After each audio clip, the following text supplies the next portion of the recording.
बिस्मिल्लाहिर्रहमानिर्रहीम। अस्सलाम वालेकुम नादरीन, आप यूट्यूब चैनल देख रहे हैं। मैं इमरान खान हूँ। नादरीन, जो एक दूरी पैदा हो गई है मौजूदा हुकूमत में और इस्टेब्लिशमेंट में, क्या इसमें वाकई कोई सदाकत है या ये चीज़ें तब्दील हो जाएंगी आने वाले दिनों में किसी नई प्रोडक्ट में? इस बारे में ये वीलॉग है। कुछ आम हकायक मैं आपके सामने रखता हूँ। एक तो आप ये बात कंफर्म कर लें कि पाकिस्तान में कौन होगा किस ओहदे पर, इसका फैसला पाकिस्तान के अंदर नहीं हो रहा, इसका फैसला पाकिस्तान से बाहर हो रहा है। और ये फैसला किसी एक मुल्क में नहीं होना। फैसला आपको सुनाया तो एक ही मुल्क से जाएगा, लेकिन दो जगहों पे ये फैसला हो रहा है। और इसमें ताख़ीर की जो सबसे बड़ी वजह है वो 27वीं आइनी तरमीम है। यानी 27वीं आइनी तरमीम में जिस किस्म का गंद मार दिया है, जो नाअहली उसमें की गई है, जिस किस्म की उसमें अजीबोगरीब चीज़ें छोड़ दी गई हैं, वो नालायकी अब सामने आ गई है। 27वीं आइनी तरमीम के बाद पूरे के पूरे इदारे का स्ट्रक्चर अजीबोगरीब कर दिया गया। फिर उसकी सपोर्ट के अंदर जो चीज़ें की जानी थी वो नहीं की गई, और उसकी वजह से एक बेचैनी भी है और इदारे के अंदर भी बड़ा अजीब सा माहौल बना हुआ है। यानी एयरफोर्स और नेवी के लोगों को लगता है कि जी हम कोई सौतेले हैं, हमें कभी भी मौका नहीं मिलेगा आगे जाने का या आगे बढ़ने का, वो रास्ता बंद किया गया। और दूसरा, जो भी आर्मी चीफ आएगा वो सबसे पहले एक जंग लड़ेगा ताकि वो फील्ड मार्शल बन जाए, और फील्ड मार्शल बनने के बाद ताहयात इस्तिस्ना और ताहयात मुराद भी उसको मिल जाएंगी, और फिर उसको कभी हटाया भी नहीं जा सके। ये अजीबोगरीब किस्म की चीज़ें जो 27वीं आइनी तरमीम में कर दी गई हैं, ये अब दर्द सर बन गई हैं उन आकाओं के लिए भी जिनको पता चला कि अब करना क्या है। क्योंकि पाकिस्तान के आर्मी चीफ का फैसला कभी भी पाकिस्तान के अंदर नहीं होता।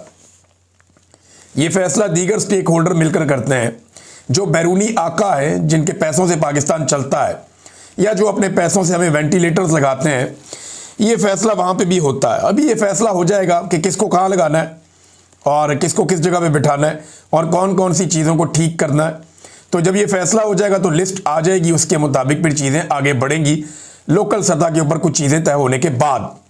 अब कई लोग ये कह रहे हैं कि जनाब हुकूमत ने ये कर दिया, हुकूमत बड़ी नालायक है, हुकूमत बड़ी नाअहल है, हुकूमत ने 27वीं आइनी तरमीम में कोई कोताही की है, कोई नालायकी की है। हुकूमत का तो ना इसमें कोई लेना ना देना। ये तरमीम तो जिन्होंने बनाई है एस्टेब्लिशमेंट ने, इसके ऊपर काम भी एस्टेब्लिशमेंट ने किया है। सियासतदानों को तो इसकी अलिफ बे का भी नहीं पता था। उनके तो हवाले की गई और बताया गया कि जनाब ये पास करवानी है। नवाज शरीफ साहब ने और जरदारी साहब ने सर नीचे फेंक के अपने सारे बंदों को हुक्म दिया, सारे बंदे इकट्ठे किए और उसके बाद ये तरमीम पास करवा ली। और जिन दिनों में ये तरमीम पास हो रही थी उन दिनों में PMLN के MNAs की बाकायदा और पीपल्स पार्टी के तस्वीर दी गई थी एयरपोर्टों के ऊपर कि जनाब ये बंदे, और उनके नाम शाम भी थे कि ये बंदे कम से कम अभी पाकिस्तान से बाहर ट्रैवल नहीं करने चाहिए। अगर इनमें से कोई जाए तो उनको रोक लिया जाए, ताकि पाकिस्तान के अंदर सारे के सारे बंदे मौजूद हों और कल को कोई बहाना ना करे जनाब मैं चला गया। तो ये एस्टेब्लिशमेंट की तरमीम थी। सियासतदानों पर इसका इल्ज़ाम ना लगाएं। सियासतदान बहुत समझदार होते हैं, वो बड़े तरीके से कोई तरमीम करते हैं, बड़ी मुशावरत करते हैं। चंद घंटों के अंदर ऐसे ही तरमीम होती है। और इसके पीछे सारा का सारा एस्टेब्लिशमेंट का खेला हुआ खेल था। उनकी नालायकी अब इनके खाते डालने की कोशिश की जा रही है। कई टाउट्स हैं वो आकर बैठ जाते हैं, बार बार ये कहते हैं कि हुकूमत की नालायकी, हुकूमत ने ये कर दिया। हुकूमत ने कुछ नहीं किया, सियासतदानों का इससे कोई लेना देना नहीं है। बहरहाल ये फैसला हो जाएगा, फैसला होकर लिस्ट पाकिस्तान में दी जाएगी, उसके मुताबिक हो जाएगा। लेकिन इमरान खान साहब ने नवाज शरीफ को बड़ा ज़बरदस्त मौका दे दिया है। इमरान खान ने नवाज शरीफ को मौका दे दिया कि अगर वो अपनी जान बचाना चाहते हैं तो बचा लें, क्योंकि एंड में जो है ना नवाज शरीफ की जान भी कुड़की में फंस जाएगी। उसकी मैं आपको वजह बताता हूँ क्या है। ये बहुत बड़ी खबर है और इसको जो समझने वाले हैं ना वो समझ जाएंगे। होगा ये कि आसिम मुनीर के साथ जो पिछले एक हफ्ते के अंदर नवाज शरीफ साहब ने कर छोड़ी है ना, या इस निज़ाम ने या इस हुकूमत ने जो भी आसिम मुनीर के साथ किया है, ऐसा तो एक SHO के साथ भी नहीं होता। वो बेचारा अपनी तैनाती के लिए आता है तो उसको बता देते हैं ठीक है फलाने दिन आ जाइए, उसकी तैनाती हो जाती है। लेकिन आसिम मुनीर साहब का नोटिफिकेशन कभी कहते चाहिए नहीं, कभी कहते नहीं चाहिए, कभी इधर से बयान। फिर वो इतनी शर्मिंदगी हुई आसिम मुनीर साहब को कि टाउटों के जरिए ये स्टेटमेंट दिलवाने पड़े कि जनाब नोटिफिकेशन की तो ज़रूरत ही नहीं है। आपने देखा अंसार अब्बासी साहब तक ने लिख दिया और लोगों ने भी लिख दिया। मैं अंसार अब्बासी साहब को टाउट नहीं कह रहा, लेकिन बहुत सारे टाउट पहले ये बातें कर रहे थे। फिर अंसार अब्बासी साहब को भी कायल किया गया आप लिख दें आप जंग अखबार में। उन्होंने भी बेचारे ने लिख दिया और लोगों ने भी लिख दिया। तो दावे शुरू हो गए कि नोटिफिकेशन की लोड़ ही कोई नहीं। अब जनाब सारे कह रहे हैं नोटिफिकेशन किधर है।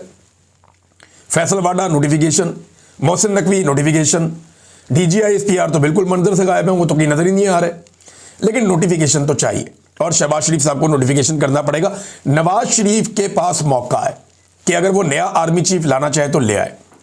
डर यही होता है ना कि इमरान खान कहीं आसिम मुनीर के साथ कोई डील ना कर ले, तो इमरान खान ने वो वाला सफ़ा फाड़ दिया। कल इमरान खान का ट्विटर के ऊपर ट्वीट उठा के देखें, उसके बाद आप चीखें सुने, आपको आइडिया हो जाएगा कि इमरान खान साहब ने वो वाला सफ़ा फाड़ दिया और वो पहले भी कोई डील नहीं करने जा रहे थे।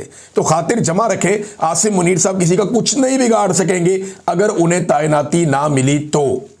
लेकिन अगर उन्हें मिल गई तो फिर क्या होगा, ये मैं आपको बता देता हूं और आप बड़ा इंजॉय करेंगे आने वाले वक्त में। इसको संभाल के रखिएगा। अगर आसिम मुनीर साहब को दोबारा से उनको ये मौका मिल जाता है, 5 साल और आए और आकर आप काम करें, तो वो एक बात को तो यकीनी बनाएंगे कि नवाज शरीफ कभी भी कंफर्टेबल पोजीशन में ना आए। यानी नवाज शरीफ कभी भी उस पोजीशन में ना आए जहां पे आके वो कंफर्टेबल हो जाए, जहां पे आके वो रिलैक्स हो जाए। क्योंकि नवाज शरीफ को पहली मरतबा रिलैक्स होना नसीब हुआ है जैसे ही उनके पास सादा अक्सरियत बनी है। साथ ही नवाज शरीफ साहब ने अपना रंग दिखा दिया। जैसे ही उनके भाई की हुकूमत महफूज हुई है, मियाँ साहब ने अपना रंग दिखा दिया। तो आसिम मुनीर साहब अब ये बात समझ के रहेंगे, जब तक रहेंगे, कि नवाज शरीफ को कंफर्टेबल नहीं होने देना। जब भी ये कंफर्टेबल होगा ये वापस मुझे जवाब देगा।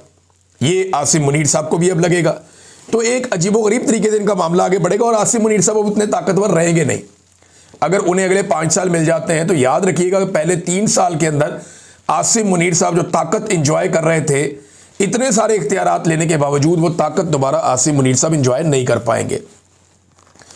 फैसल बाटा के जरिए से, कुछ सहाफ़ियों के जरिए से अब ये पैगाम भी पहुंचाया जा रहा है कि आइंदा इमरान खान साहब की कोई मुलाकात नहीं करवाई जाएगी और अगली मुलाकात लगभग 15 दिनों के बाद होगी।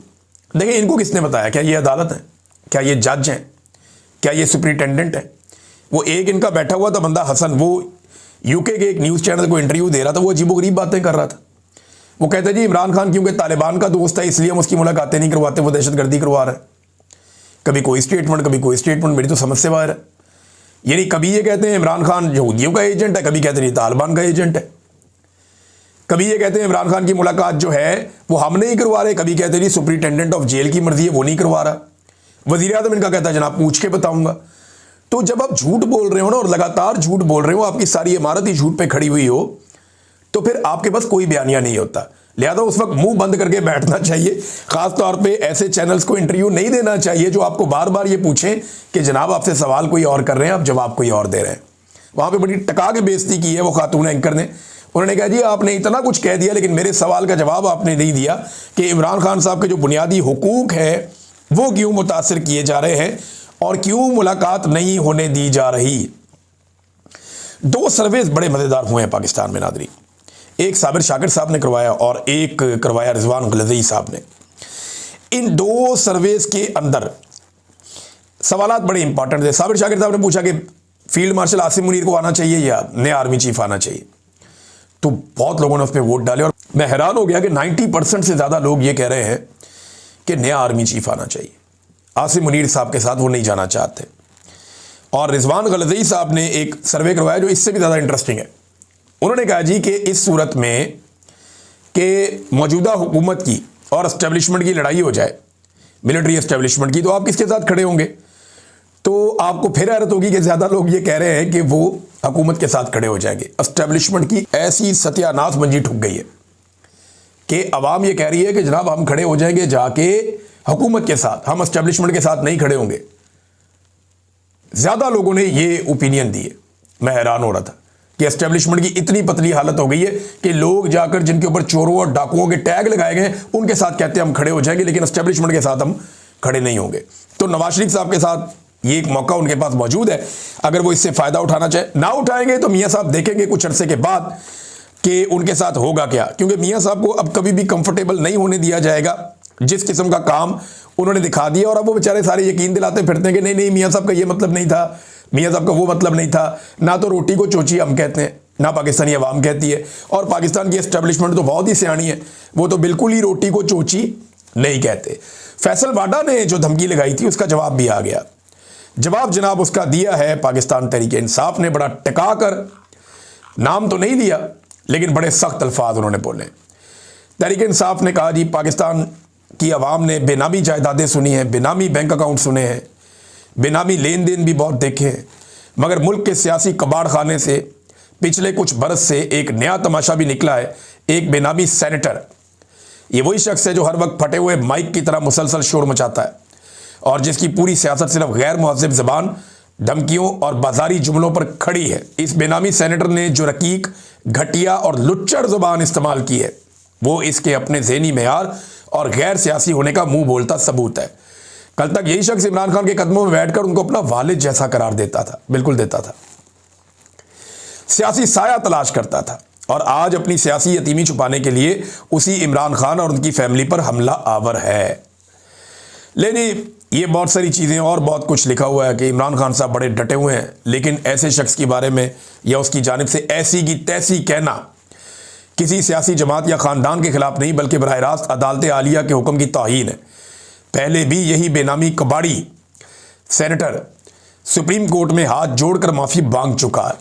अच्छा, ये फैसल वाडा साहब को ही जवाब है, बज़ाहिर तो ऐसा लग रहा है, लेकिन फैसल वाडा साहब ने जो ज़बान इस्तेमाल की ना वो वाकई बहुत घटिया है। और उन लोगों के बारे में जिनकी वजह से फैसल वाडा की सियासत शुरू हुई, आज फैसल वाडा को कौन जानता है? सिर्फ यही जानते हैं ना कि इमरान खान साहब के साथ होता था, वरना तो इसकी अपनी पहचान कोई नहीं थी। फौज भी इन्हें कभी किसी ओहदे पे ना बिठाती, कभी सेनेटर ना बनाती, अगर ये इमरान खान के साथ माजी में ना चले होते। इनकी सारी अहमियत इमरान खान की वजह से, जैसे रेहाम खान को लोग जानते हैं इमरान खान की साबिक अहलिया होने के नाते से, वरना बहुत सारे और लोग ऐसे हैं जिन्हें लोग नहीं जानते, बहुत सारी खवातीन ऐसी हैं जिन्हें लोग नहीं जानते।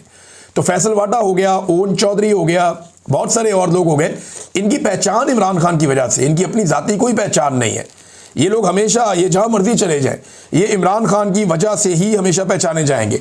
और इमरान खान के बारे में डिप्लोमेट मैगजीन है अमेरिका का, उसने एक बड़ा ज़बरदस्त आर्टिकल लिखा है। ये आर्टिकल बहुत इंपॉर्टेंट है कि क्या इमरान खान साहब को कत्ल किया जा सकता है। ये बहुत इंपॉर्टेंट आर्टिकल है, इन्होंने बड़ी रिसर्च के बाद ये आर्टिकल लिखा है और इसमें बड़ी ज़बरदस्त चीज़ें हैं, मैं आपके साथ शेयर करता हूँ। सबसे पहले उन्होंने कहा जी कि पाकिस्तानी फ़ौज इमरान खान को ख़त्म करने की मुतहम्मल क्यों नहीं हो सकती। उसकी वजह, बेपनाह मकबूल लीडर को हटाने से बहरान ख़त्म नहीं होगा, उससे एक ऐसी कैफियत पैदा हो जाएगी कि पाकिस्तान की रियासत उस कैफियत में ज़िंदा नहीं रह सकती या कायम नहीं रह सकती। इमरान खान साहब की हिरासत में मौत के बारे में अफवाहें आई और बहुत अदम एतमाद था लोगों के अंदर, और पाकिस्तान के सियासी मंजरनामे की सारी मंजरकुशी हो रही है। हुकाम ने दावे किए कि जनाब ऐसा कुछ नहीं हुआ, लेकिन ये अफवाहें बहुत तेज़ी से फैलती हैं। आसिम मुनीर साहब ये समझते हैं कि इमरान खान को ख़त्म करना एक बड़ी तबाहकुन गलती होगी जिसे एस्टेब्लिशमेंट किसी सूरत बर्दाश्त नहीं कर सकती। आसिम मुनीर ने अपने करियर में खुद अपने से पहले वाले जो डिक्टेटर्स थे, अपने पेशरो जो थे, उनकी जारहाना पॉलिसियों के नताइज देखे हैं। जैसा कि जनरल परवेज़ मुशर्रफ के लापरवाह इक़दामात, यानी 2006 में नवाब अकबर बुगटी का कत्ल हुआ और 2007 में लाल मस्जिद का ऑपरेशन हुआ, बेनज़ीर भुट्टो भी कत्ल हो गई। तो उन्होंने ये कहा जनाब कि एक और लीडर के कत्ल की मुतहम्मल नहीं हो सकता ये निज़ाम। नवाज शरीफ जब 2019 में बीमार हुए तो उनको फ़ौरन इंग्लैंड भेजा गया। वो ये सोचते हैं कि पंजाब से अगर कोई रहनुमा ऐसे मारा गया तो रद्द-ए-अमल बहुत ज़्यादा भड़क जाएगा, और ये एक बुनियादी हकीकत है। फ़ौज की ताकत, फ़ौज की भर्ती और कानूनी हैसियत पंजाब के सियासी जज्बात से इनका गहरा ताल्लुक़ है। तो फ़ौज की भर्ती भी यहाँ से होती है, फ़ौज का कैशमेंट एरिया भी यही है। जुल्फ़िकार भुट्टो की फांसी या बेनज़ीर भुट्टो का जो कत्ल हुआ था, उसमें तो एस्टेब्लिशमेंट कुछ ना कुछ करके बच गई। बहुत बड़े एहतजाज हुए लेकिन कोई बहुत बड़ी बगावत नहीं हुई। लेकिन इमरान खान एक मुख्तलिफ हकीकत है। वो नस्ली तौर पे पंजाबी नहीं, पश्तून है, लेकिन उनका ताल्लुक़ पंजाब से है और पूरी कौम में उनकी हमायत है, और पाकिस्तान से बाहर भी उनकी हमायत बहुत बड़े पैमाने पे फैली हुई है। जब उनकी गिरफ्तारी हुई थी 2023 में, तो उसके बाद क्या हुआ था उसके बारे में फिर सारा कुछ लिखा हुआ, किस तरीके से क्या कुछ हो गया। तो उन्होंने कहा खान को ख़त्म करने से सियासी बदअमनी को भड़काने का ख़तरा फ़ौज नहीं ले सकती, ख़ास तौर पे ऐसे वक्त में जब मुल्क की मईशत बहुत बुरी तरह तबाह हो रही है। खान को हटाने से पाकिस्तान की सियासत में एक बेमिसाल शहीद पैदा हो जाएगा, और ये बहुत मुख्तलिफ शहादत होगी अगर इमरान खान को कुछ किया गया तो। इमरान खान बहुत बड़े पैमाने पर नौजवानों के लीडर हैं, और डिजिटल हकीकत जो है वो इमरान खान साहब के ताबे है इस वक्त, और ये एक मुज़ामत की अलामत के तौर पे नौजवान उनको देखते हैं। और ऐसी शख्सियत कभी भी ख़त्म नहीं होती, गायब नहीं होती, ख़त्म होने के बावजूद ये मौजूद रहती है, बल्कि फैल जाती है। और एक बहुत बड़ी तहरीक खड़ी हो जाएगी और रियासत को अपनी तारीख के शदीद तरीन सियासी रद्द-ए-अमल का सामना करना पड़ेगा। अब ये जो जुमले ना, ये बहुत इंपॉर्टेंट है, ये आपने गौर से सुनने। ये डिप्लोमेट लिख रहा है, अमरीकी मैगजीन है। एस्टेब्लिशमेंट ये जानती है और इसे भुट्टो की नज़ीर अच्छी तरह याद है कि इस तरह की तबाहकुन रविश ना दोहराई जाए। यहाँ तक कि आज फौजी क़यादत के पास वसी इख्तियारात के बावजूद सियासी हकीकत ऐसी हुदूद आयद करती है जिसे कोई इदारा नज़रअंदाज नहीं कर सकता। ये जुमला आ गया। इमरान खान 1989 का भुट्टो नहीं है और ना ही आज 2007 का पाकिस्तान है। वो एक ऐसी कौमी शख्सियत हैं जिनकी जड़ें उस सूबे में गहरी हैं जिस पर रियासत सबसे ज़्यादा इन्हिसार करती है। इसे ख़त्म करने से बहरान ख़त्म नहीं होगा, इससे रियासत जिंदा नहीं रह पाएगी, कायम नहीं रह पाएगी। अपनी पूरी ताकत के बावजूद फौज इस जुए की मुतहम्मिल नहीं हो सकती और यही वजह है कि अफवाहों के बावजूद एस्टेब्लिशमेंट जानती है कि इमरान खान को हटाना किसी भी काबिल फ़हम फ़ायदे से ज़्यादा बहुत ज़्यादा नुकसानदेह हो जाएगा। ये जनाब द डिप्लोमेट का मैगज़ीन का ये मजमून है। मैंने आपको सारा का सारा उनकी रिपोर्ट पढ़ के सुनाई। तो इमरान खान साहब को अगर किसी के दिमाग में ये खुराफात हैं भी, तो ये वो खदशात हैं जो सबके दिमाग में हैं कि इमरान खान साहब को ख़त्म करने से इनकी अपनी नस्लें ख़त्म हो जाएंगी। नादरीन, आज फिर मुलाकात का दिन है और मुलाकात का दिन है तो सुहेल आफरीदी साहब का, उनके कुछ MPAs हैं और शाहिद खटक साहब का नाम आया हुआ है कि मुलाकात करवाई जाए। अब ये लोग अडियाला जेल तो आज जाएंगे। अब टाउट्स ये कह रहे हैं कि मुलाकात नहीं करवाई जाएगी। टाउट्स को किसने बताया? टाउट्स को उसी ने बताया ना जिसने ये फैसला किया। तो ये अदालत में तो जजेस नहीं बताते कि हमने क्या फैसला किया, उन्होंने तो फैसला करके दे दिया। या टाउट्स को बता रहा है वो जो जेल का सुपरिटेंडेंट है वो बता रहा है? नहीं, वो भी नहीं बता रहा। तो इमरान खान साहब जो कहते हैं कि जेल में एक कर्नल बैठा है और वो कंट्रोल होता है आसिम मुनीर से और वो वहां से मामला चलता है, मुलाकात करवानी है या नहीं करवानी, आइसोलेशन में रखना है, अकेलेपन में इमरान खान को या नहीं रखना, तो ये चीज़ें वहां तय होती हैं। अब टाउट्स इसकी बुनियाद के ऊपर कुछ दावे कर रहे हैं। बहरहाल ये मुलाकात करवा दी जाए तो अच्छी बात है। अब वो कहते हैं जी सियासी मुलाकात नहीं होने देंगे, तो नवाज शरीफ साहब से जो मुलाकातें होती थी वो गैर सियासी होती थी। कौन सा लीडर है PMLN का जो नवाज शरीफ से जेल में जाकर नहीं मिला? दूसरी जमातों के लीडर जाकर नवाज शरीफ साहब से जेल में मिलते रहे। बहुत सारे सहाफ़ी, कॉलम निगार, इनकी बड़ी तादाद जेल में जाकर नवाज शरीफ साहब से मिलती रही। हत्ता कि वो लोग भी नवाज शरीफ साहब को जेल में जाकर मिलते जिनकी कोई तुक्की नहीं बनती थी, लेकिन लगातार ये मुलाकातें होती रही हैं। तो इमरान खान साहब को भी मिलने देना चाहिए। मेरे ख्याल में अब टेम्परेचर को नीचे लाने की जिम्मेदारी एस्टेब्लिशमेंट के सर पे आती है और वैसे भी आजकल एस्टेब्लिशमेंट में बड़ी बेचैनी है। वो चीज़ें जो डिस्कस करते हुए फौजी डरते थे और ये सोचते थे कि ये बात करेंगे तो ये प्रॉब्लम होगा, ये बात करेंगे तो ये प्रॉब्लम होगा, वो बातें अब रावलपिंडी में, इस्लामाबाद में डिस्कस हो रही हैं। वो आपस में बैठकर बात करते हैं। जनाब पूरा का पूरा इदारा ही अर्गमाल हो गया। यानी वो जो ऑपरेशनल फोर्सेस हैं जो बहुत मेहनत करती हैं, उनसे ज़्यादा वो लोग आगे निकलते जा रहे हैं जो लोग सिर्फ सियासत करते हैं। ये हम देख रहे हैं ना, हमारे सामने ये सब कुछ हो रहा है। और जब किसी इदारे के अंदर ये लगातार होता है तो इसके ऊपर डिबेट भी होती है, इसके ऊपर बातचीत भी होती है, क्योंकि इदारा तो हमारा है, हम उसकी फिक्र नहीं करेंगे, पाकिस्तानी उसकी फिक्र नहीं करेंगे, या इदारे के अंदर जो लोग हैं वो उसकी फिक्र नहीं करेंगे, तो बाहर से आगे तो कोई इसकी फिक्र नहीं ना करेगा। बाहर वालों को तो अपनी मर्जी, अपना फ़ायदा देखना है, पाकिस्तानियों ने अपना फ़ायदा देखना है। एक और बड़ी खबर है नादरीन, ये जो लोग मारंग बलोच को गद्दार करार देते रहते हैं, ये उनके लिए खबर है। खबर ये है कि मारंग बलोच को दहशतगर्दी के मुकदमे में बरी कर दिया गया है और रियासत बलोच आवाज़ों के खिलाफ बदनीयती से कार्रवाई करती है। ये कराची में इंसदाद दहशतगर्दी की अदालत है और इसमें मारंग बलोच के ऊपर मुकदमा दर्ज किया गया था 11 अक्टूबर को कि जनाब ये कोई दहशतगर्द हैं। लेकिन 11 अक्टूबर को दर्ज किया गया था। कराची की इंसदाद दहशतगर्दी की अदालत नंबर 5 के जज अयाज मुस्तफ़ा जोकियो ने बरीयत का तफसीली फैसला जारी कर दिया।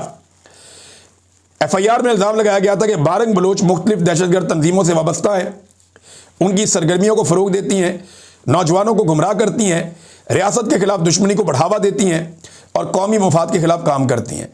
अब अदालत के अंदर तो साबित कर नहीं पाए। रोज़ाना बैठ के DGI SPR कहते हैं ये भी बगावत, ये भी गद्दार, ये भी बागी, ये भी गद्दार, ये दहशतगर्द। रोज़ाना बैठ के बता देते हैं, कभी DGI SPR बता देते हैं, कभी कोई और टाउट आकर बता देता है, कभी कोई दरबारी आकर बता देता है। अब इन सारे लोगों को माफ़ी नहीं मांगनी चाहिए मारंग बलोच से, उन्हें आज़ाद करके कि जनाब आपके ऊपर तो हम अदालत में साबित ही नहीं कर पाए कि आप दहशतगर्द हैं। भाई अगर आप अपने मुंह से किसी को दहशतगर्द कहते हैं तो जाए जाके अदालत में साबित करें, क्योंकि आपके ऊपर तो हम पीका का पर्चा भी नहीं करवा सकते। ये जो पीका का एक्ट आप बना लिया आपने, या जो आगे आप करने जा रहे हैं, ये तो आपने बेचारे अपने मुखालिफिन के लिए बनाया हुआ है। आप जिसको मर्जी गद्दार कहें, जिसको मर्जी बागी कहें, जिसको मर्जी दहशतगर्द कहें, आप जिस पे मर्जी झूठे पर्चे करवाएं, झूठे इल्जामात लगाएं, झूठे तमगे आप लोगों को पहनाएं, और उसके बाद आपके ऊपर एक कार्रवाई भी नहीं हो सकती, एक भी पीका का मुकदमा आपके ऊपर दर्ज नहीं हो सकता। तो कम से कम इखलाकी तौर पे जाके मार्क बलूच से माफ़ी मांगे। नाज़रीन, पंजाब के अंदर एक बड़ी अजीबोगरीब चीज़ देखने में आ रही है और ये बड़ी खौफनाक है। लगातार 48 घंटे के अंदर 41 से ज़ायद मुबैना मंशियात फरोश पुलिस मुकाबले में हलाक हो गए। देखिए, ये बड़े तेज़ी से पुलिस कत्लेआम कर रही है, मावरा अदालत कत्ल हो रहे हैं। 41 बंदे मार दिए 2 दिन के अंदर अंदर। अगर इस तरीके से जुर्म को कंट्रोल करना है तो अदालतें फिर ख़त्म कर देनी चाहिए। इसमें एक बात का खदशा हमेशा मौजूद रहता है कि पुलिस वाले अपने मुखालिफिन को भी मारते हैं, या पैसा लेकर भी मुखालिफिन को, एक दूसरे के मुखालिफिन को भी मारते हैं, और इसमें लोग करोड़ों अरबों रुपया बना लेते हैं। जितने पुलिस वाले माजी में पुलिस मुकाबलों के लिए बड़े मशहूर होते थे, इनकाउंटर स्पेशलिस्ट, ज़रा आजकल आप उनकी जायदादें चेक कर लें, अरबों में है। ये पैसा उन्होंने कैसे बनाया? जब वो 4 बंदे ठीक मारते हैं तो 4 बंदे गलत भी मार देते हैं, और वो जो गलत बंदे मारते हैं उनके मुखालिफिन से पैसा उठा लेते हैं। ये जितने बड़े पैमाने पर पंजाब में इस वक्त कत्लेआम हो रहा है, और मावरा अदालत, मैं ये नहीं कह रहा सारे लोग बेगुनाह हैं, लेकिन ये फैसला अदालत को करने दीजिए। ये खेल अगर आप खेलते जाएंगे तो याद रखिए इसका रद्द-ए-अमल आएगा, और ये पाकिस्तान में लॉ एंड ऑर्डर की सिचुएशन को मजीद खराब करेगा। नादरीन, अब तक के लिए इतना ही। अपना ख्याल रखिएगा, अपने इस चैनल का भी। अल्लाह हाफिज़।